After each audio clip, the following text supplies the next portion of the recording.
저녁 식탁에 김치찌개 뜨거운 연기가 아직 식지 않았는데 시어머니의 비명이 거실에서 터져나왔다. 어디 갔어? 내 지갑 속 4만 원이. 누가 가져갔어? 나는 젓가락을 놓고 고개를 돌렸다. 시어머니는 거실 소파 위에 던져진 지갑을 뒤집어 쓴 채 주머니를 안쪽까지 빼내어 흔들고 있었고 그 얼굴은 급기야 붉게 달아올랐다. 시부모는 신문을 접고 의아한 표정으로 시어머니를 쳐다보고 남편은 숟가락을 입에 대고 멈춘 채 가족의 분위기를 읽어내려 했다. 아까 설거지할 때 지갑을 소파에 놓고 갔잖아. 그 사이에 누가 들어왔어? 시어머니가 지갑을 테이블에 내려놓으며 목소리를 높였다. 그녀의 눈은 갑자기 집안 구석구석을 훑으며 의심스러운 기색을 드러냈다. 오늘 외부 사람이 들어온 적 없잖아. 그럼 우리 집 사람 중에 누가? 나는 입에 담은 밥을 삼키며 조용히 말했다. 어머니, 혹시 다른 곳에 두셨나요? 방이나 주머니 다시 확인해보세요. 확인했어. 내가 어디서나 그 돈을 챙겨 다니는 거 알잖아. 오늘 시장에 가려고 준비한 건데 딱 4만 원이 없어진 거야. 시어머니가 발을 구르며 소리쳤다. 그녀의 시선이 갑자기 나에게 고정되었다. 내가 설거지하면서 거실에 자주 왔다 갔다 했잖아. 혹시 어머니, 제가 그 돈을 본 적도 없습니다. 나는 눈을 마주치며 단호하게 답했다. 설거지 중에 한 번 거실에 가서 물컵을 가져왔을 뿐 지갑에 손을 대거나 돈을 보지도 않았다. 하지만 시어머니는 듣는 척도 하지 않았다. 그럼 누가? 아들아, 너는 계속 방에 있었고 너희 아버지는 신문만 읽고 있었어. 오직 이 며느리만이 거실을 자주 드나들었잖아. 시부모는 조용히 속삭이며 시어머니를 달래려 했지만 그의 눈길도 잠시 내게 머물렀다. 남편은 마침내 숟가락을 내려놓고 일어나며 나를 노려보며 말했다. 여보, 혹시 기억 안 나? 어머니가 정말 급하게 써야 하는 돈인데 만약 내가 가져갔다면 빨리 내놓으라. 저는 가져가지 않았는데 왜 내놓아야 하죠? 나는 목소리를 높였다. 가족들의 의심이 너무나 당연하게 나에게 쏟아지는 것이 분명히 말이 되지 않았다. 시어머니는 이미 주머니를 만지작거리며 나의 방 방향을 쳐다보고 있었고 그 모습은 마치 벌써 나를 범인으로 확정짓고 있는 것처럼 보였다. 내 방에 들어가서 찾아보겠어? 내가 숨겨둔 거 있을지도 몰라. 시어머니가 발걸음을 옮기려 하는 순간 나는 그녀의 팔을 붙잡았다. 어머니, 제가 무죄한데 왜 제 방을 찾아보려 하세요? 이건 안 됩니다. 그 순간 거실의 분위기는 얼어붙었다. 시어머니의 눈에는 분노와 질투가 뒤섞여 있었고 시부모는 한숨을 내쉬며 입을 다물었고 남편은 걱정스러운 표정으로 나와 시어머니 사이를 왔다 갔다 보고 있었다. 4만 원이라는 작은 금액이었지만 이 집안의 평온을 한순간에 무너뜨리고 있었고 나는 이미 그들의 적대적인 시선 속에 홀로 서 있게 되었다. 시어머니의 팔을 붙잡은 내 손이 떨렸지만 나는 눈을 굳히고 그녀를 바라보았다. 그녀는 순간적으로 놀란 표정을 지었지만 곧 분노로 변했고 손을 탁 치며 소리쳤다. 뭐라고? 내가 범인이 아닌데 왜 방을 보는 걸 막아? 너 분명히 숨겨둔 게 있지? 시부모가 마침 일어나 중재하려 했지만 그의 말은 오히려 나를 비난하는 방향으로 흘러갔다.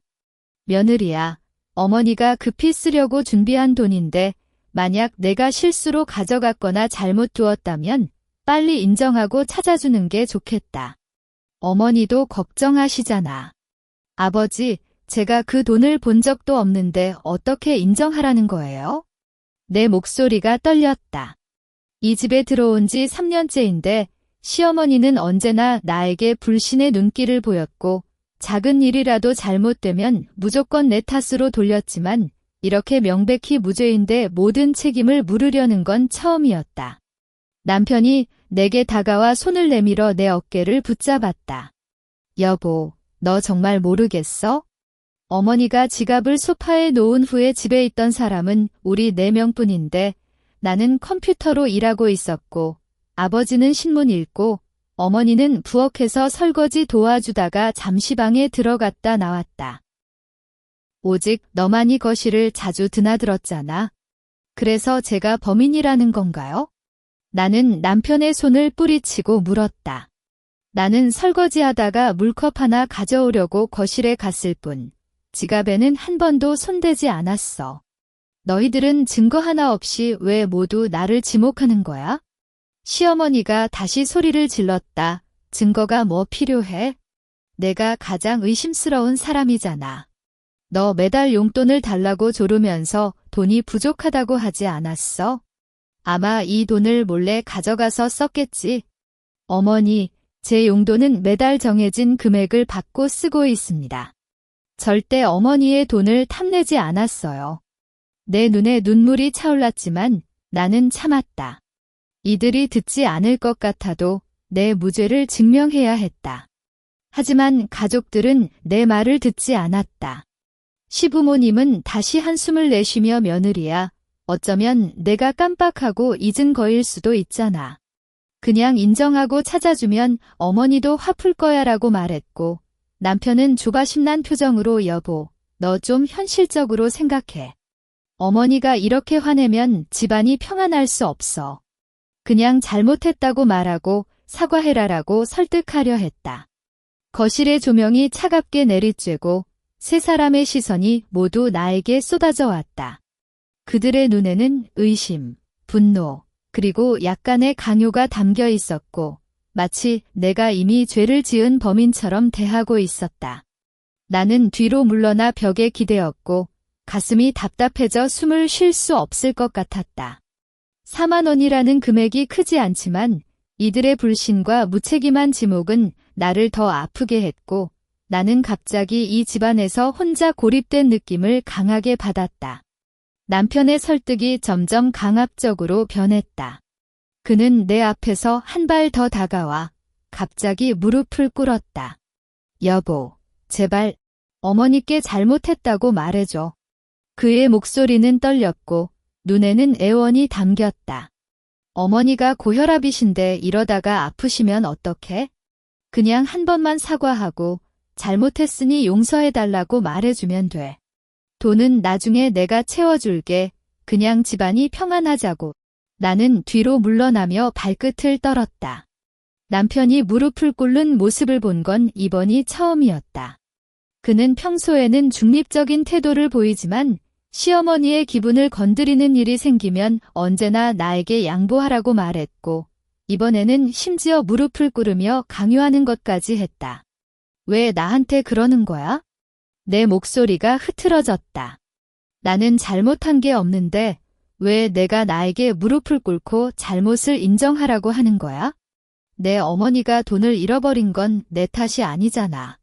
시어머니는 소파에 앉아 팔짱을 낀 채 코웃음을 쳤다. 봐봐, 아들아.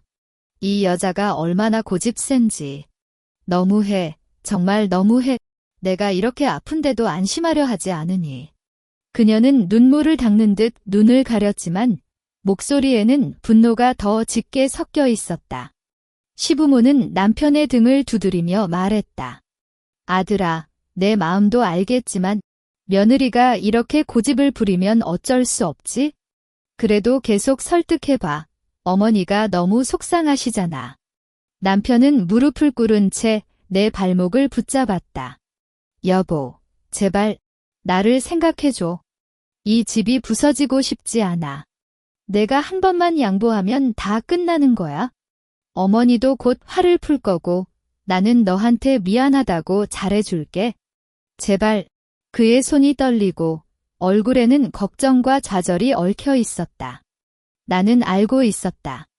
그는 시어머니의 폭언과 집안의 분위기 때문에 힘들어했고 나에게 잘못을 인정하라고 강요하는 것이 가장 쉬운 해결책이라고 생각했을 것이다. 하지만 그것은 나에게는 너무나 불공평한 일이었다. 나는 안 할 거야. 나는 그의 손을 뿌리치고 단호하게 말했다. 잘못한 것도 없는데 왜 인정해야 해? 내가 무릎 꿇어도 안 돼? 만약 내가 이렇게 잘못을 인정하면 앞으로 무슨 일이 생겨도 다 내 탓으로 돌릴 거잖아. 절대 안 돼. 남편은 무릎을 꿇은 채 고개를 숙였다. 그의 어깨가 축 처지고 목소리가 흐려졌다. 그럼 어쩌라고. 어머니가 계속 이러면 집안이 평안할 수 없어. 너는 항상 나를 어렵게 만들어. 왜 이렇게 고집을 부리는 거야? 시어머니가 다시 일어나며 소리를 질렀다. 알겠어. 이 여자가 인정하지 않으니까 내가 경찰에 신고할 거야. 내가 도둑질을 했다고 경찰에 말해버릴 거야. 그래, 신고하세요. 나는 눈을 크게 뜨고 대답했다. 경찰이 오면 진실이 밝혀질 테니까. 나는 아무것도 하지 않았으니까 두렵지 않아. 그 말을 듣자 시어머니가 잠시 멈췄고 시부모는 놀란 표정으로 나를 바라보았다. 남편은 무릎을 꿇은 채 고개를 들고 나를 바라보며 그 눈에는 혼란과 절망이 담겼다. 거실의 공기가 다시 얼어붙었고 나는 남편의 무릎을 꿇은 모습을 보며 가슴이 아팠지만 잘못을 인정할 수는 없었다. 시어머니가 내 말에 깜짝 놀란 뒤 더 큰 분노로 몸을 떨었다. 그녀는 소파에서 툭 일어나 내 앞으로 걸어오며 손가락으로 나를 가리켰다. 뭐라고? 경찰을 부르라고. 너 정말 미쳤어? 내 집안 일을 밖으로 퍼뜨리려고. 너 이 집에 얼마나 안 좋은 마음을 품고 살았어? 집안 일이라면 왜 모두 나에게 잘못을 떠넘기는 거야? 나는 뒤로 물러나며 반문했다. 진실이 밝혀지면 되는 거잖아. 만약 내가 범인이라면 경찰이 나를 처벌할 테고 아니라면 너희들이 나에게 사과해야 할 거야. 시부모가 이제는 중립을 포기하고 내게 목소리를 높였다. 며느리, 내가 너무 세다. 어머니가 돈을 잃어버린 게 슬픈데 내가 오히려 경찰을 부르겠다고 하니 어머니를 더 상처받게 하는 거 아니야? 이 집안 체면이 다 떨어지겠어. 체면보다 진실이 더 중요하지 않나요? 내 눈에 눈물이 났지만 목소리는 굳었다. 너희들은 증거 하나 없이 나를 범인으로 만들고 남편은 무릎을 꿇으며 잘못을 인정하라고 강요하는데 이게 어떻게 옳은 일이야? 남편은 마침내 무릎에서 일어났다. 그는 얼굴이 빨개지고 분노로 목소리를 높였다. 그만해. 너 정말 끝이야. 어머니를 울리고 아버지를 화나게 하고 집안을 온통 뒤집어 놓으려고? 그냥 잘못했다고 말하면 되는 거 아닌가? 왜 이렇게 꼬리에 꼬리를 물고 싸우려는 거야? 나는 싸우려는 게 아니라 내 무죄를 증명하려는 거야. 나는 남편에게 소리쳤다. 내가 내 편이 되어주지도 않고 내 어머니 편에 서서 나를 비난하는 것도 모자라 무릎을 꿇고 잘못을 인정하라고 하다니 내가 내 남편이냐? 시어머니는 벽에 기대어 숨을 헐떡이며 말했다. 이제 알겠구나. 이 여자는 결코 우리 집에 맞지 않아. 아들아, 너랑 이 여자는 이혼해야 해. 이렇게 고집이 세고 부드러운 마음이 없는 여자랑 살아가면 언제까지나 괴로울 거야. 어머니. 남편이 놀란 표정으로 시어머니를 바라보았다. 하지만 시어머니는 듣지 않고 계속했다. 이혼해. 이 여자를 집에서 쫓아내야 해. 내 돈을 훔치고도 뻔뻔하게 거들먹거리는 여자, 더 이상 보기 싫어. 나는 웃음이 나왔다. 절망적인 웃음이었다. 이들이 돈을 잃어버린 것 하나로 나를 쫓아내려고 하고 심지어 이혼까지 말하는 것까지. 3년간 이 집에서 살면서 내가 했던 모든 노력이 한순간에 무의미해진 것 같았다. 이혼이라면 이혼해도 좋다. 나는 침착하게 말했다. 하지만 그 전에 경찰을 불러서 진실을 밝혀야 해. 내가 훔치지 않은 돈에 대한 누명은 절대 벗지 않을 거야. 그 말을 듣자 가족들은 모두 입을 다물었다. 시어머니의 얼굴은 파랗게 변했고 시부모는 걱정스러운 표정으로 나를 바라보며 입을 열지 못했으며 남편은 절망적인 표정으로 벽에 기대어 있었다. 갈등은 이제 돌이킬 수 없는 지점에 도달했고 나는 경찰에 신고하는 길 외에는 선택지가 없다는 걸 확신했다. 시어머니의 이혼말이 떠난 후 거실은 잠잠해졌다. 나는 숨을 깊게 들이쉬며 마음을 가다듬었다. 분노와 절망보다는 진실을 찾는 것이 먼저였다. 내가 무죄임을 증명하지 않으면 이 누명은 평생 내게 묻어날 것이다. 내가 직접 증거를 찾겠다. 나는 가족들을 바라보며 단호하게 말했다. 어머니가 지갑을 놓은 소파 주변부터 다시 확인해보고 만약 집에 카메라가 있다면 영상도 볼 거다. 누가 진짜로 돈을 만졌는지 분명히 밝힐 것이다. 시어머니는 코웃음을 쳤다. 뭐하러 그렇게 번거롭게 하니? 내가 가져간 게 분명한데. 하지만 찾고 싶으면 찾아봐라. 결국 내게 걸릴 거야. 그녀는 소파에 다시 앉아 팔짱을 끼고 내 행동을 무시하려는 듯 신문을 넘기기 시작했다. 나는 먼저 소파 주변으로 다가갔다. 시어머니가 지갑을 놓았던 소파 좌석은 꿰맨 부분이 약간 벌어져 있었고 나는 손을 넣어 틈새를 확인했다.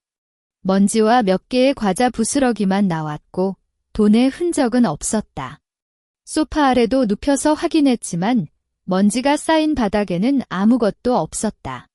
아버지, 어머니가 지갑을 소파에 놓은 후에 아버지는 언제까지 거실에 계셨나요?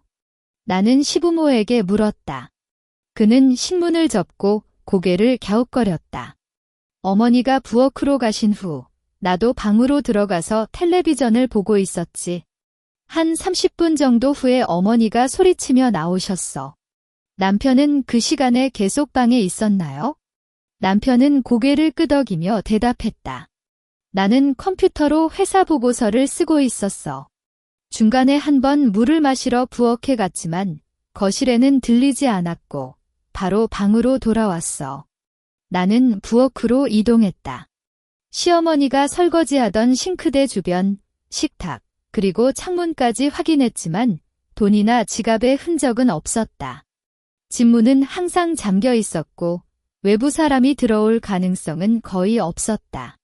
그렇다면 돈은 분명 집안에서 사라진 것이었고 가족 중 누군가가 실수로 숨겨두었거나 잃어버렸을 가능성이 높았다. 집에 카메라 있지? 현관 앞과 거실에 설치한 그거 영상 확인해보자. 나는 남편에게 말했다. 그는 망설였지만 시어머니의 눈치를 살피며 고개를 끄덕였다. 내가 방에 컴퓨터로 영상 불러올게. 남편 방으로 들어가 카메라 영상을 확인했다.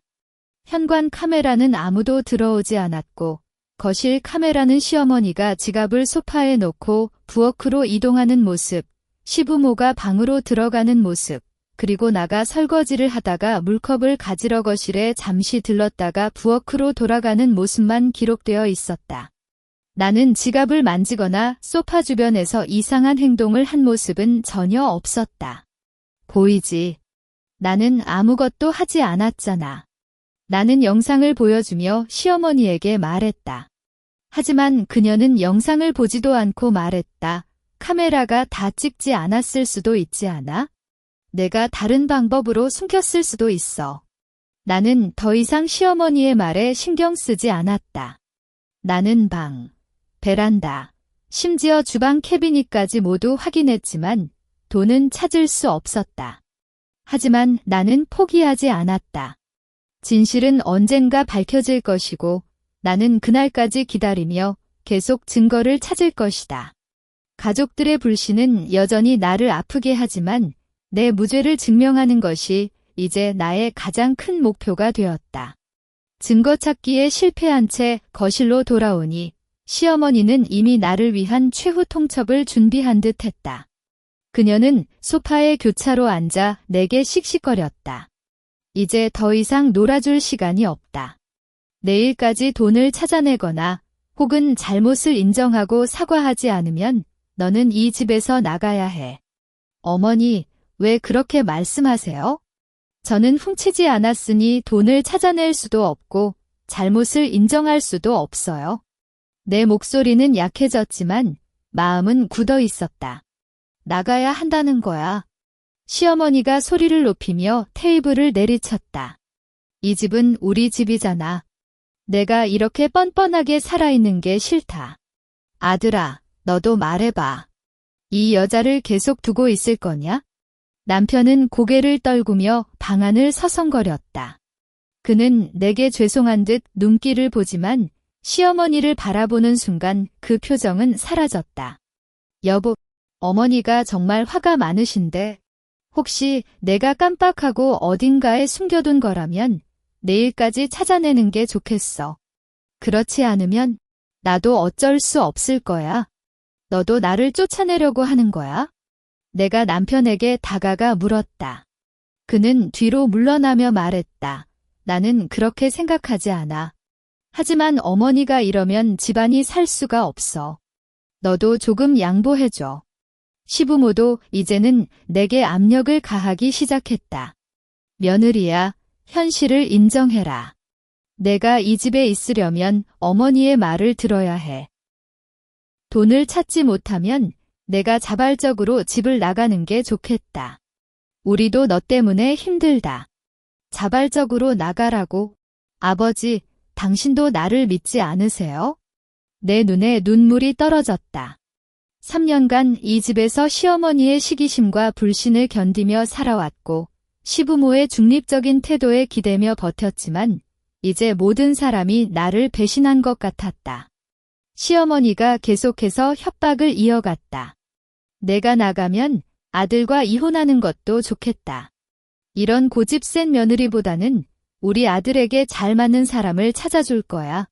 넌 그냥 가서 혼자 살아라. 이혼까지 말씀하시는 거예요? 내가 놀라며 물었다. 그녀는 코웃음을 쳤다. 그래, 이혼해도 좋다. 내가 이 집에 있는 것보다는 낫다. 내일까지 답을 내놓아라. 돈을 찾거나 잘못을 인정하거나 아니면 나가거나. 세 가지 중 하나를 선택해. 나는 방으로 돌아가 문을 잠갔다. 침대에 앉아 창밖을 바라보니 밤하늘에 별이 하나도 보이지 않았다. 가족들의 협박이 머릿속을 맴돌았고 나는 혼자 울지 않을 수 없었다. 하지만 울다가 나는 다시 일어났다. 나는 잘못한 게 없으니까 집을 나갈 필요도 없고 이혼할 필요도 없다. 시어머니의 협박에 굴복하면 나는 평생 이 누명을 쓰고 살아야 할 것이다. 나는 전화를 꺼내 경찰 번호를 검색했다. 증거를 찾지 못했지만 경찰에 신고하면 진실이 밝혀질 가능성이 있다. 가족들이 나를 쫓아내려 하고 이혼을 말하지만 나는 절대 포기하지 않을 것이다. 내 무죄를 증명하고 이들의 부당한 협박에 맞서야 한다. 그렇게 결심하며 나는 전화번호를 누르다가 다시 멈췄다. 아직 한밤중이라 경찰이 즉시 출동하지 않을 수도 있고 가족들이 더 큰 분노를 보낼 수도 있다. 하지만 내일까지 기다릴 수는 없었다. 나는 이 밤에 경찰에 신고하기로 결심했다. 방 안의 침묵이 오래 지속되자 나는 다시 전화기를 들었다. 떨리는 손으로 경찰 신고 번호를 누르고 통화 연결 소리가 들릴 때마다 심장이 두근거렸다. 가족들이 방 밖에서 떠드는 소리가 들리지만 나는 그것을 무시하고 마음을 다잡았다. 경찰서입니다. 무슨 일인가요? 상대방의 차분한 목소리가 들렸다. 저는 집에서 돈이 사라졌다고 주장하는 가족이 있는데 그들이 증거 없이 저를 범인으로 지목하고 협박하고 있습니다. 진실을 밝혀주셨으면 합니다. 나는 발음이 떨리지만 상황을 간결하게 설명했다. 주소와 사건 경위를 말하고 저는 무죄인데 모두 저를 탓하니 경찰분들이 와서 조사해 주셨으면 합니다라고 덧붙였다. 알겠습니다. 해당 지역 경찰관이 곧 출동하겠습니다. 잠시 기다려주세요. 전화를 끊고 나는 방 문을 열었다. 거실에 있던 가족들은 내 모습을 보고 말을 멈췄다. 시어머니가 눈을 크게 뜨며 물었다. 뭐 했어? 그 전화로 뭐 했어? 경찰에 신고했어요. 나는 침착하게 답했다. 너희들이 증거 없이 저를 범인으로 만들고 협박하니 경찰이 와서 조사해주라고 신고했어요. 진실이 밝혀지면 모두 끝날 거예요. 순식간에 시어머니가 분노로 일어났다. 뭐라고? 경찰에 신고했다고? 너 정말 미쳤어. 집안일을 밖에 퍼뜨리려고. 이게 얼마나 창피한 일인데? 그녀는 발을 구르며 방 안을 돌아다녔고 시부모는 놀란 채 입을 벌리고 나를 쳐다보았다. 남편이 내 앞으로 달려와 손을 잡으려 했다. 여보, 정말 경찰에 신고했어? 어쩌다 이러는 거야? 빨리 전화해서 취소해. 경찰이 오면 우리 집이 다 망할 거야. 취소할 수 없어요. 경찰이 이미 출동했다고 했어요. 나는 그의 손을 뿌리치고 말했다. 너희들이 나에게 부당한 대우를 하고 협박했으니 이제는 경찰에게 맡기는 게 맞아요. 진실이 밝혀지면 나는 누명에서 벗어날 것이고 너희들은 제대로 알게 될 거예요. 시어머니가 소리를 질렀다. 아버지, 이 여자를 막아라. 경찰이 오기 전에 이 여자를 집에서 쫓아내야 해. 하지만 시부모는 움직이지 않고 한숨을 내쉬며 말했다. 이제 경찰이 오려고 하는데 쫓아내면 더 큰 문제가 생길 거야. 어쩌면 진실이 밝혀지는 게 나을지도 몰라. 아버지도 이 여자 편을 들려고? 시어머니가 눈물을 글썽이며 말했다. 내 돈이 사라진 건 이 여자의 탓인데 너희들은 모두 나를 외면하려고. 남편은 방 안을 서성거리며 걱정스러운 표정으로 전화기를 들고 있었지만 결국 전화를 걸지 않았다. 그는 알고 있었을 것이다. 경찰 출동을 취소하는 것이 더 어려울 뿐만 아니라 내가 진실을 주장하는 모습에 그도 의심이 생긴지도 몰랐다. 나는 소파에 앉아 경찰이 오기를 기다렸다. 가족들은 각자 방 안을 돌아다니거나 앉아 긴장된 분위기를 만들었고 시어머니는 끊임없이 불평하며 나를 노려보았다. 시간이 지날수록 심장이 더 빨리 뛰었지만 나는 후회하지 않았다. 이제는 더 이상 묵묵히 받아들일 수 없었고 경찰의 조사를 통해 진실을 밝혀내는 것이 유일한 길이었다. 약 20분 후 문 앞에서 경찰차 경적 소리가 들렸다. 나는 일어나 문을 열었고 2명의 경찰관이 들어왔다. 신고하신 분이시죠? 상황을 자세히 설명해 주세요. 경찰관의 차분한 목소리가 들릴 때 가족들은 모두 입을 다물고 긴장한 표정을 지었다. 이제 진실을 알 차례가 온 것이었다. 경찰관 2분이 거실로 들어오자 가족들의 긴장감이 극에 달했다. 시어머니는 갑자기 입을 다물고 얼굴색이 창백해졌고 시부모는 손을 꼼짝하며 경찰관을 쳐다보았으며 남편은 뒤로 물러나 벽에 기대어 숨을 가쁘게 쉬고 있을 뿐이었다. 신고하신 분은 바로 여성분이시죠? 먼저 상황을 자세히 말씀해 주세요. 한 경찰관이 노트를 꺼내며 내게 물었다. 나는 경찰관에게 사건의 전말을 설명했다. 시어머니가 4만 원을 잃어버렸다고 주장하고 증거 없이 나를 범인으로 지목했으며 남편이 무릎을 꿇고 잘못을 인정하라고 강요했고 가족들이 나를 쫓아내겠다고 협박한 후 나는 진실을 밝히기 위해 경찰에 신고했다는 점을 모두 말했다. 그 후 경찰관은 시어머니에게 물었다. 어르신이 돈을 잃어버렸다고 하셨죠. 언제, 어디서 발견하셨나요? 시어머니는 떨리는 목소리로 답했다. 오늘 저녁 식사 후에 거실 소파에 지갑을 놓고 부엌으로 갔다가 돌아오니 돈이 없었어요. 딱 4만 원이었는데 시장에 가려고 준비한 거였어요. 지갑을 놓고 부엌으로 간 시간은 얼마나 되었나요? 그 사이에 집안에 누가 있었나요? 한 20분 정도? 집안에는 저와 남편, 아들, 며느리 4명만 있었어요. 며느리가 거실을 자주 드나들었으니 분명히 그녀가 가져간 거예요. 시어머니가 다시 나를 지목했지만 목소리에 자신감이 없었고 눈을 피하며 말했다. 경찰관이 남편에게 물었다. 남성분은 그 시간에 어디에 있었고 어떤 일을 했나요? 남편은 긴장해서 말이 꼬였다. 저는 방에서 컴퓨터로 일했어요. 중간에 물을 마시러 부엌에 갔지만 거실에는 들리지 않았고 어머니가 돈을 잃어버렸다고 소리치자 나와서 며느리에게 잘못을 인정하라고 했는데 아니, 그건 아니고 그는 말이 뒤섞이자 경찰관의 눈을 피했다. 아버지께서는요? 시부모는 급히 말했다. 나는 신문을 읽다가 방으로 들어가서 텔레비전을 봤어요. 어머니가 소리치는 걸 듣고 나왔는데 며느리가 의심스러워 보였지만 증거는 없었어요. 그래서 그냥 설득하려고 했을 뿐이에요. 경찰관은 노트에 적으며 말했다.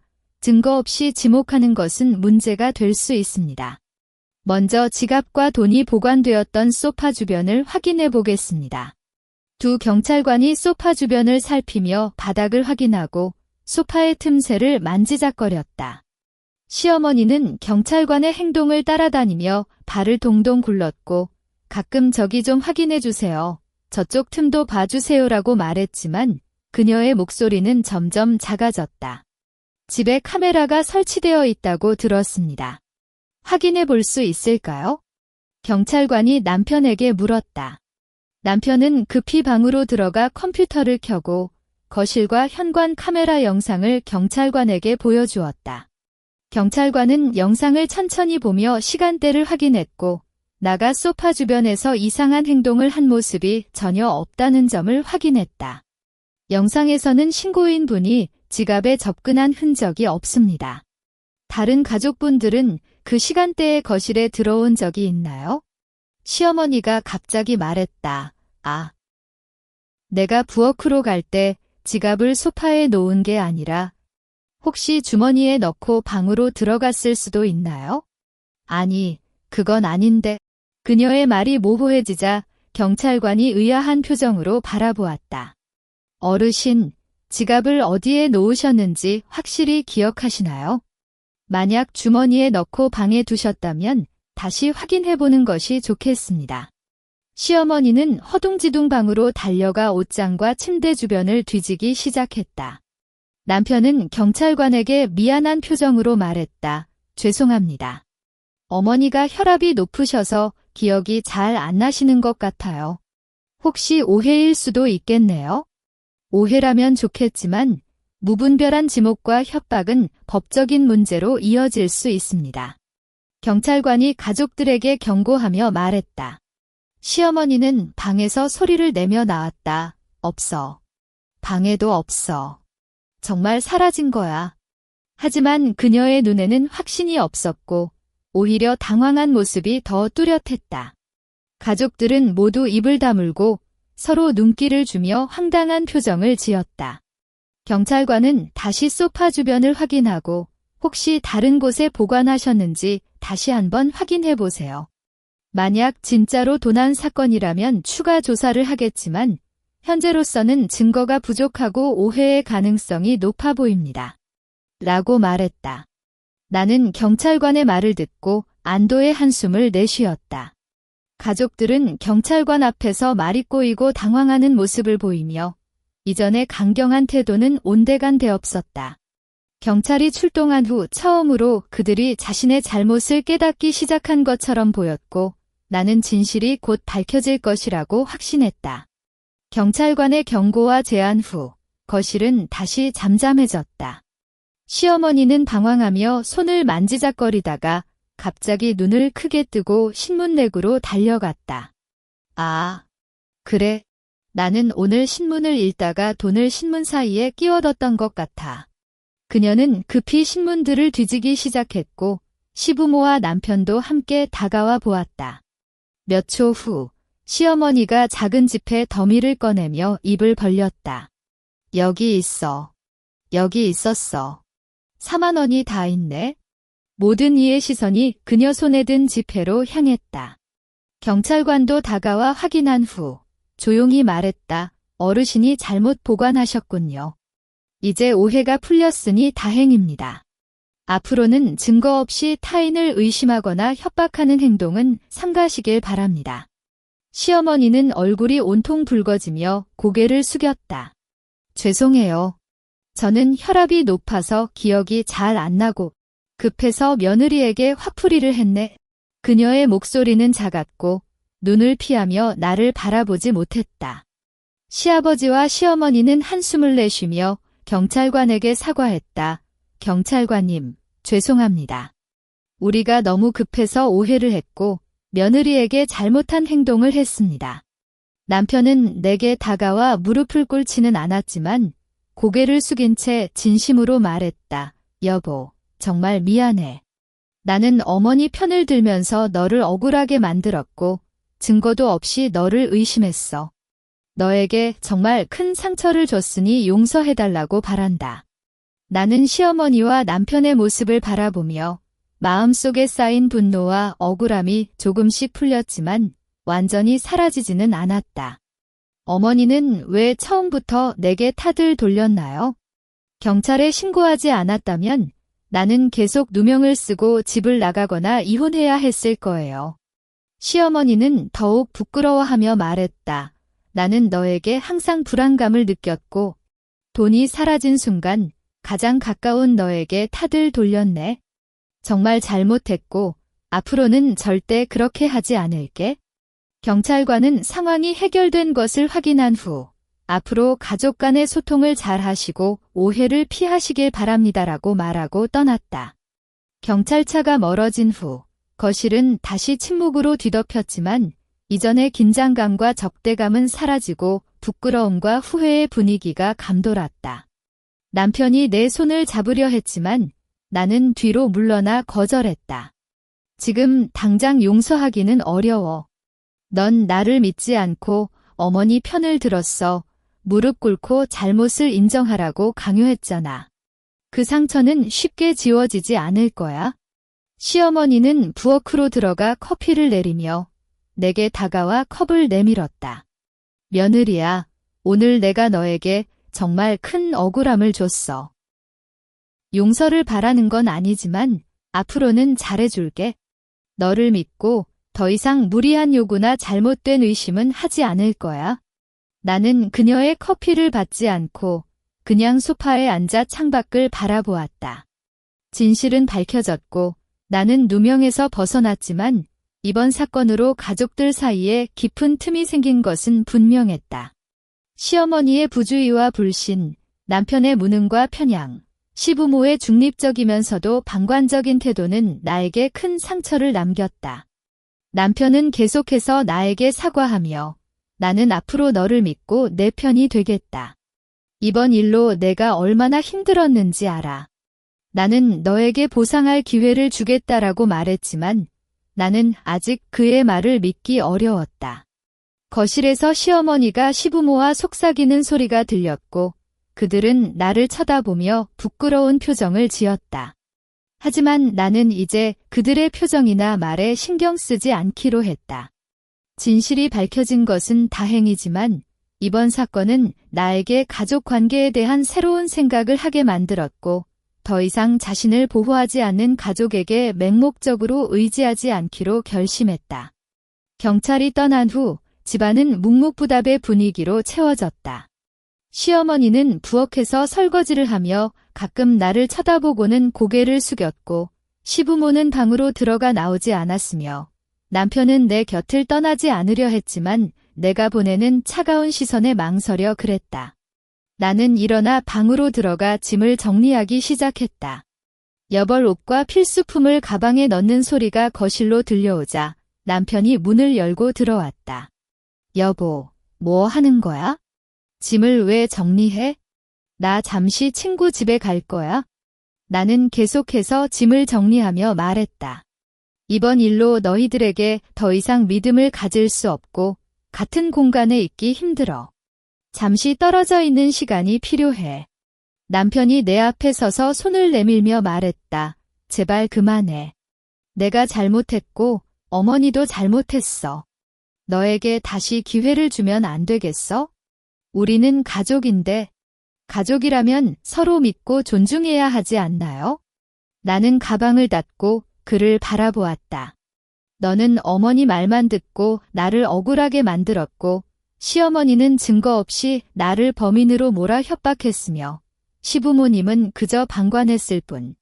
이런 관계에서 나는 더 이상 힘들어. 잠시 떨어져서 생각할 시간을 줘. 시어머니가 방문 밖에 서서 듣고 있던 모습이 보였다. 그녀는 문을 열고 들어와 눈물을 글썽이며 말했다. 며느리야, 나는 정말 잘못했어. 너를 믿지 않고 타들 돌린 건 나의 큰 실수였어. 내가 떠나면 집이 텅 빈 것 같을 거야. 제발 남아줘. 나는 앞으로 너를 딸처럼 대할 거야. 어머니, 지금은 후회하는 말씀을 하시지만 다음에 또 비슷한 일이 생기면 다시 저를 탓하실지도 모릅니다. 나는 가방을 메고 문으로 향했다. 나는 이제 자신을 지키기 위해 더 이상 묵묵부답하지 않을 거예요. 너희들이 진심으로 반성하고 변한다면 나는 돌아올 수도 있지만 그 전까지는 떨어져 있겠습니다. 남편이 나를 붙잡으려 했지만 나는 그의 손을 뿌리치고 문을 열었다. 시부모가 거실에서 나와 나를 바라보며 한숨을 내쉬었고 그들의 눈에는 후회와 죄책감이 담겨 있었다. 나는 집을 나서며 뒤를 돌아보지 않았다. 이 집에서 받은 상처는 쉽게 치유되지 않지만 나는 더 이상 자신을 희생시키며 살지 않기로 결심했다. 친구 집에 도착한 후 나는 친구에게 이야기를 털어놓았다. 친구는 나를 위로하며 내가 잘한 거야? 자신을 지키는 게 가장 중요해라고 말했다. 그날 밤 나는 오랫동안 잠들지 못하고 이번 사건을 되돌아보았다. 시어머니의 불신, 남편의 무능, 시부모의 방관. 이 모든 것이 나에게 큰 상처를 남겼지만 동시에 나를 더 강하게 만들었다. 이틀 후 남편이 전화를 걸어왔다. 여보, 집에 돌아와줘. 어머니가 매일 너를 그리워하며 반성하고 있고 나도 너 없이는 살 수 없어. 우리는 진심으로 변할 거니까 다시 한번 기회를 주겠어? 나는 아직 준비가 안 됐어. 나는 침착하게 답했다. 너희들이 진심으로 변하는지 확인할 시간이 필요해. 그리고 만약 내가 돌아간다면 우리는 서로를 존중하고 믿는 관계를 만들어야 해. 그렇지 않다면 이혼도 고려할 수 있습니다. 남편은 잠시 침묵한 후, 알겠어. 너에게 충분한 시간을 주겠어. 우리는 진심으로 반성하고 변할 테니까 내가 돌아올 때까지 기다릴게. 라고 말했다. 나는 친구와 함께 새로운 삶을 시작했다. 매일 일하고 여가 시간에는 자신을 돌보며 이전에 잊고 있었던 취미를 다시 시작했다. 가족과 떨어져 있었지만 마음은 평온해졌고 자신을 위해 살아가는 기쁨을 다시 찾았다. 한 달 후 나는 집에 돌아가기로 결심했다. 남편과 시어머니가 진심으로 변했는지 확인하고 새로운 관계를 만들어 보기 위해서였다. 집에 도착했을 때 시어머니가 나를 반기며 눈물을 흘리며 며느리야, 정말 미안해. 나는 앞으로 너를 믿고 존중할 거야. 라고 말했다. 남편은 내 손을 꼭 잡고 내가 없는 이 한 달이 정말 힘들었어. 우리 새로운 가족 관계를 만들어 가자라고 말했다. 나는 그들의 말을 믿고 다시 집에 남기로 했다. 하지만 이제는 달라졌다. 나는 더 이상 시어머니의 말에 순종하지 않고 자신의 의견을 분명히 표현하며 남편과는 서로를 존중하는 관계를 유지했다. 가족들은 나의 변화를 인정했고 점점 더 나은 방향으로 변해갔다. 이번 사건은 나에게 가족관계의 진정한 의미를 깨닫게 했고 자신을 지키는 방법을 배우게 했다. 나는 더 이상 묵묵히 희생되는 사람이 아니라 자신의 가치를 지키며 살아가는 새로운 나로 태어났다. 그리고 앞으로는 어떤 일이 생기더라도 자신을 지키고 진실을 위해 싸우는 모습을 잃지 않을 것이다. 이야기 끝.